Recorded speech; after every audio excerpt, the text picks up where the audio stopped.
राधे राधे भक्तों। कार्तिक मास में शालिग्राम शिला की पूजन की विशेष महिमा है। शालिग्राम शिला में सदा चराचर प्राणियों सहित समस्त लोकी लीन रहती है। कार्तिक मास में जो शालिग्राम शिला के दर्शन करता है, उसे मस्तक झुकाता है, स्नान कराता है और उसका पूजन करता है, वह कोटि यज्ञों के समान पुण्य तथा कोटि गोदानों का फल पाता है। महादेव जी अपने पुत्र कार्तिकेय से कहते हैं, बेटा, जो पुरुष सदा भगवान विष्णु की शालिग्राम शिला का चरणामृत पान करता है, उसके गर्भवास के भयंकर कष्ट का नाश हो जाता है। जो मनुष्य प्रतिदिन शालिग्राम शिला का पूजन करता है, उसे ना तो यमराज का भय होता है और ना मरने और जन्म लेने का। भगवान स्वयं बताते हैं कि करोड़ों कमल पुष्पों से मेरी पूजा का जो फल मिलता है, वह शालिग्राम शिला के पूजन से प्राप्त हो जाता है।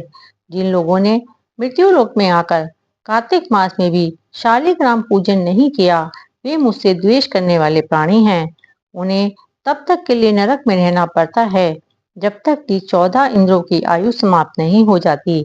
अतः भक्ति भाव से शालिग्राम शिला को नमस्कार मात्र करने वाले प्राणी नरक में प्रवेश नहीं पा सकते। अन्य सभी शुभ कर्मों के फल का तो माप है, परंतु कार्तिक मास में शालिग्राम पूजन करने से जो फल मिलता है, उसका कोई माप नहीं है।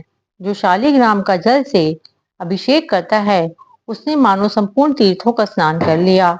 विशेषता, कार्तिक मास में शालिग्राम शिला के सम्मुख स्वस्तिक का चिन्ह बनाकर मनुष्य अपनी 7 पीढ़ियों को पवित्र कर लेता है।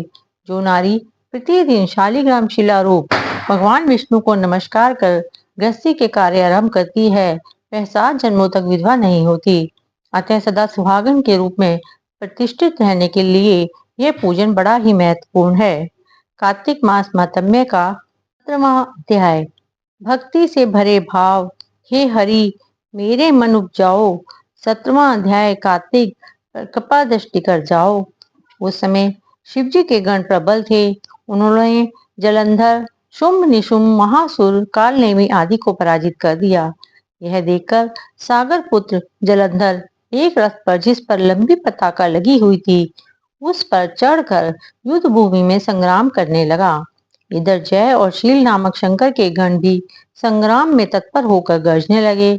इस प्रकार दोनों सेनाओं के हाथी, घोड़े, शंख, भेरी तथा दोनों ओर के सिंहनाद से धरती त्रस्त हो गई।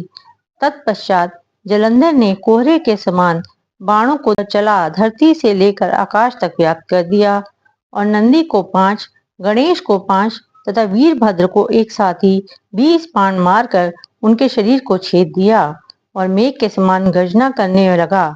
यह देखकर रुद्रपुत्र कार्तिकेय ने भी दैत्य जलंधर को अपनी शक्ति उठा के मारी और घोर गर्जन किया, जिसके आघात से वह धरती पर गिर पड़ा। परंतु वह इतना बली था कि जल्दी से उठकर खड़ा हो गया और क्रोधाविष्ट होकर कार्तिकेय जी पर अपनी गदा का प्रहार कर दिया।